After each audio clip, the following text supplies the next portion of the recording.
कर रहे हैं और अफगानिस्तान से, पाकिस्तान से, बांग्लादेश से और हिंदुस्तान के कई राज्यों से भागते भागते इस जुमले को बोलते रहते हैं कि कल फुर्सत ना मिली तो क्या करोगे, कल फुर्सत ना मिली तो क्या करोगे, इतनी मोहलत ना मिली तो क्या करोगे। अरे रोज कहते हो इन जिहादियों से, गौ हत्यारों से, इन अधर्मियों से, इन सूरों से लड़ेंगे। अरे कल तुम्हारी आंखें ना खुली तो क्या करोगे, कल तुम्हारी आंखें ना खुली तो क्या करोगे। आदरणीय मनोज सिंह जी, इसी सोच को सोचते सोचते पाकिस्तान से भागना पड़ा, बांग्लादेश से भागना पड़ा, ढाका से भागना पड़ा, केरल से भागना पड़ा, बंगाल से भागना पड़ा, अफगानिस्तान से भागना पड़ा, कंधार से भागना पड़ा। 57 मुस्लिम देशों में हमारा राज था। कितना था? 57 मुस्लिम देश अखंड भारत के निर्माण के झंडे के तले, भगवा के नीचे तले राज करते थे। लेकिन हमारे ही अंदर कुछ जयचंदों की स्वार्थी सोच ने हमें जातिवाद में बांट दिया, हमें भाईचारे का सेकुलर का रोग लगा के इतना परेशान कर दिया कि हम अपने ही घर में, तू ठाकुर है, तू ब्राह्मण है, तू दलित है, तू बनिया है, इसी जातिवाद के जहर ने हमें मिट्टी में मिला दिया।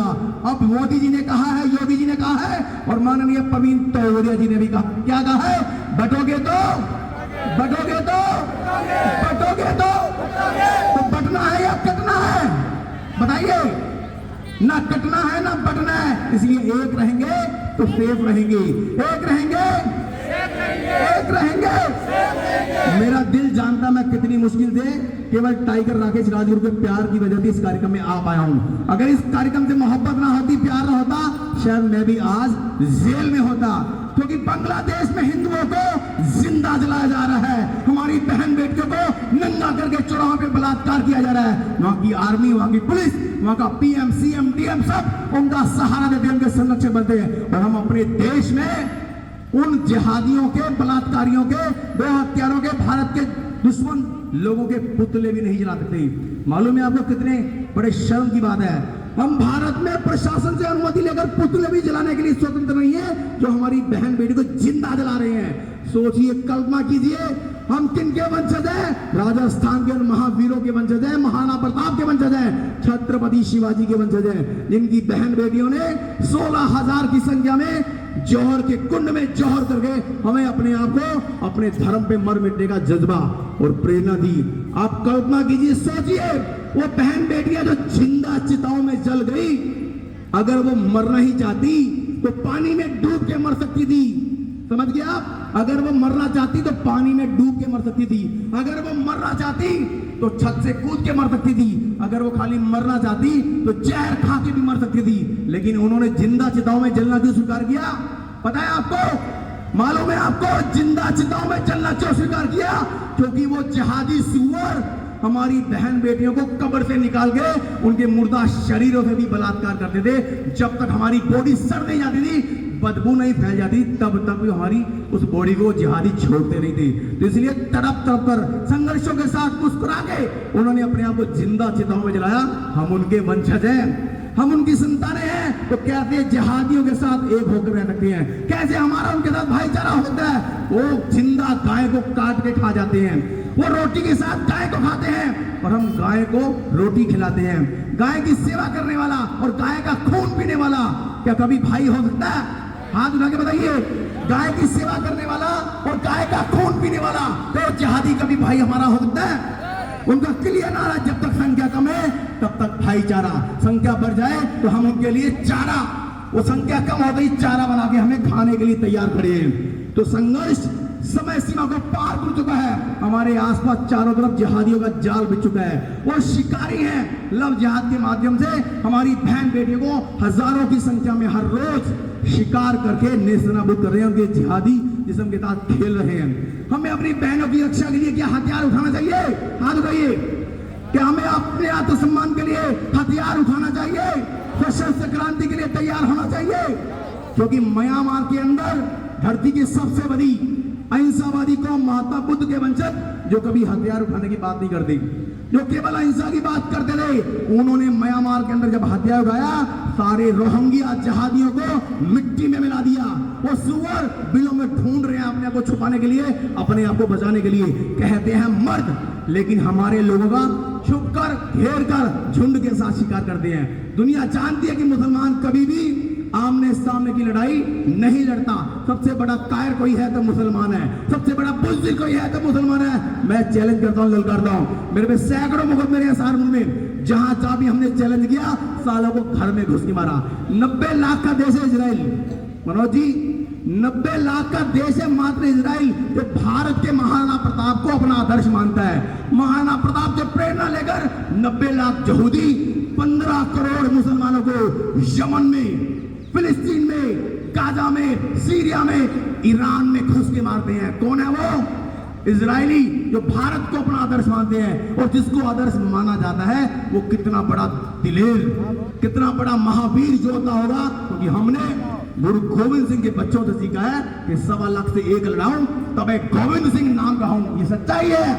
हमारा एक हिंदू आज भी 1.25 लाख योद्धाओं के बराबर है। कोई भी मुल्ला आमने सामने की लड़ाई में हिंदू का मुकाबला नहीं कर सकता। अगर वो ललकार के कहे ऐलान करके आ जाओ इस चौड़ाई पे इतनी तारीख को इतने बजे, कभी नहीं आएगा कोई मुल्ला। वो छुप के पीछे से आएगा, हमारी बहन बेटियों के आगे जाल बिछाएगा, लव जिहाद का षड्यंत्र करेगा और छुप के पीछे से वार करके हम लोगों को मारने का प्रयास करेगा। इतिहास गवाह है, पृथ्वीराज चौहान ने 16 बार सुअर मोहम्मद गौरी को माफ किया, प्राण दान दिया, लेकिन उस सुअर कुत्ते को जब एक मौका मिला जयचंद की वजह से, उसने पीछे से वार किया और पृथ्वीराज चौहान को कैद कर लिया। और कैद करके जब अपने देश में ले गया तो उसकी पत्नी संयुक्ता को भरे राज दरबार में निवस्त कर दिया, कपड़े उतार दिए। कितना भयंकर दृश्य रहा गो। जिन महावीरों ने हमारे धर्म की रक्षा के लिए अपना सत्याग दिया, आज कुछ सेकुलर कुत्ते कहते हैं भाईचारा, भाईचारा। अरे काहे का भाईचारा?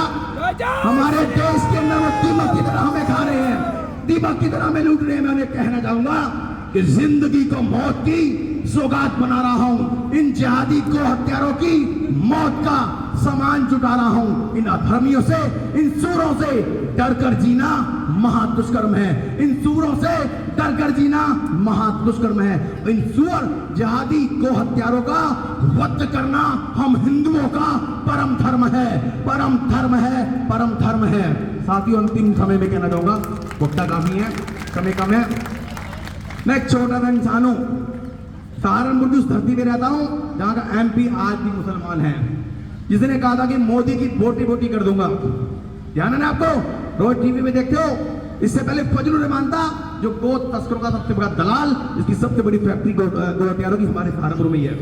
उस क्षेत्र से आता हूं जिससे पूरी दुनिया डरती है। वो हमारे नाम से भी हमसे दूर रहता है। हमारे पास कोई आर्मी नहीं है, ना मैन पावर, ना मनी पावर, ना फैमिली बैकग्राउंड, ना एजुकेशन पावर, ना पॉलिटिकल पावर, लेकिन कर्म की पावर, कर्मों का तूफान इतना प्रचंड है कि उस जैसे विधर्मी जिहादी हमारे नाम से भी दूर दूर तक रहते हैं, हमारे नाम से भी खौफ खाते हैं। तो आपके अंदर भी वो जज्बा है गुरु गोविंद सिंह का, जिनके बच्चों ने जिंदा चिताओं में चलना स्वीकार किया, खोलते हुए कड़ाओं में तलना स्वीकार किया, दीवारों में चिनवा दिया, लेकिन खून के आखिरी कतरे तक एक ही नारा लगाते रहे कि फतेह सिंह हौस ने बोला, फतेह सिंह हौस ने बोला, जोरावर जोर से बोला, लगा तू ईंट लगा गारे, चुनो दीवार ए हत्यारे।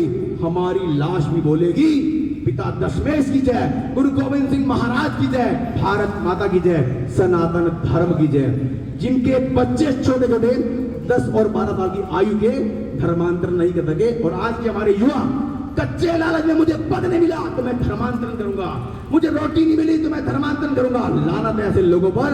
मैं उन सूरों को हिंदू नहीं मानता, वो भी किसी ना किसी सनातन विरोधी DNA की औलाद है। ऐसे लोगों को डूब के मर जाना चाहिए, जिन महापुरुषों ने पूरा परिवार बलिदान कर दिया, बच्चे कुर्बान कर दिए, सारी संपत्तियां सब कुछ दान कर दिया, लेकिन धर्म परिवर्तन नहीं किया। सीने पे गोलियां खाई हमारे महापुरुषों ने, आरे चलवाए। तो आज हमारे कुछ बच्चे नादानी में धर्म परिवर्तन करने की बात करते हैं। आपसे भी कहना चाहूंगा, पूरी राजस्थान की टीम से फैसला ऑन द स्पॉट। पुलिस हो, प्रशासन हो, कोई भी हो, किसी से डरने की जरूरत नहीं है। मेरे पे 150 मुकदमे लग चुके हैं, 20 बार गोली चल चुकी है, 10 बार जेल जा चुका हूं, सैकड़ों बार मेरी गाड़ियां पलट गई है, लेकिन खरोच नहीं आई, क्योंकि धर्मो रक्षति रक्षते। कल भी जेल जाते बचा, हफ्ता पहले हाईवे पे चलते मेरी गाड़ी का टायर फट गया, पीछे से सैकड़ों गाड़ी आ रही है, भाई गवाह, खरोच नहीं आई हाईवे पे। क्योंकि जो धर्म के मार्ग पे चलते हैं, ईश्वर उनके अंग संग रह के कोई ना कोई सहायता अवश्य करते हैं। हमारे महापुरुषों ने कहा है, तो धर्म की रक्षा के लिए परोपकार के लिए, गौ माता की रक्षा के लिए संकल्प करता है, उसके संकल्प को पूरा करने के लिए दैवीय शक्ति आपके अंदर वास करती है, आपका पूरा सहारा करती है। सच्चाई है ये। हमारी माता बैठी है, मुझे बड़ी खुशी है। आप सभी माताओं को मैं प्रणाम करता हूँ, नमन करता हूँ। पहली बार इतनी भारी संख्या में आई माता जी, दीपा जी, आदरणीय राकेश जी की वाइफ भी, बहुत अच्छा लगा इतनी सारी माताएं हमारे इस कार्यक्रम को। जी आपके सम्मान में कहना चाहूंगा कि फिर एक इतिहास बनेगा माताओं के चरणों में, कि फिर एक इतिहास बनेगा जिसकी एक कहानी होगी। भारत की नारी अबला नहीं झांसी की रानी होगी, भारत की नारी अबला नहीं झांसी की रानी होगी। कि तुम ना समझो कि देश को आजादी यूं मिली है, तुम ना समझो कि देश को आजादी यूं ही मिली है। हर कली इस बाग की कुछ खून पीकर खिली है, मिट गए वो नींव में दीवारों में गड़े हैं, महल अपने उन शहीदों की छातियों पर खड़े हैं, महल अपने उन शहीदों की छातियों पर खड़े हैं। और पुणे में नमन करता हूँ टाइगर राकेश राजपुरी को। कल रात 3:30 बजे तक बेचारा ही जागता रहा। मैंने देखा इसकी मेहनत को, और पिछले 15 साल से देख रहा हूं कितना पागलपन इनके दिमाग में अपने धर्म की रक्षा के लिए, अखंड भारत के निर्माण के लिए, गौ हत्या मुक्त भारत के लिए 3:30 बजे तक आपके लिए सामान की व्यवस्था करने में जागता रहा। किसी को कहां से लेके आ रहा है, किसी को कहां से लेकर आ रहा है, सबके खाना पीना रहना की चिंता करना। हम लोग तो कार्यक्रम में आए, थोड़ा सम्मान पाया चले गए, लेकिन जो कार्यक्रम करता है कम से कम 10 बेटियों की शादियों के बराबर एक कार्यक्रम की व्यवस्था करने का इतना बड़ा भार एक इंसान पे होता है। तो आप समझिए ये किसके लिए जी रहे हैं। दो भाई टाइगर इंद्रजीत राजगुरु, टाइगर राकेश राजगुरु किसके लिए कर रही है? क्या इन्हें अपनी कोई चिंता है? इन्हें कोई हाथ लगा सकता है? ये अपने आप में इतने सक्षम है, अगर कोई इन्हें हाथ लगाए तो उसके हाथ काट देंगे। कोई इन्हें छूने का प्रयास किया उसकी गर्दन उड़ा देंगे।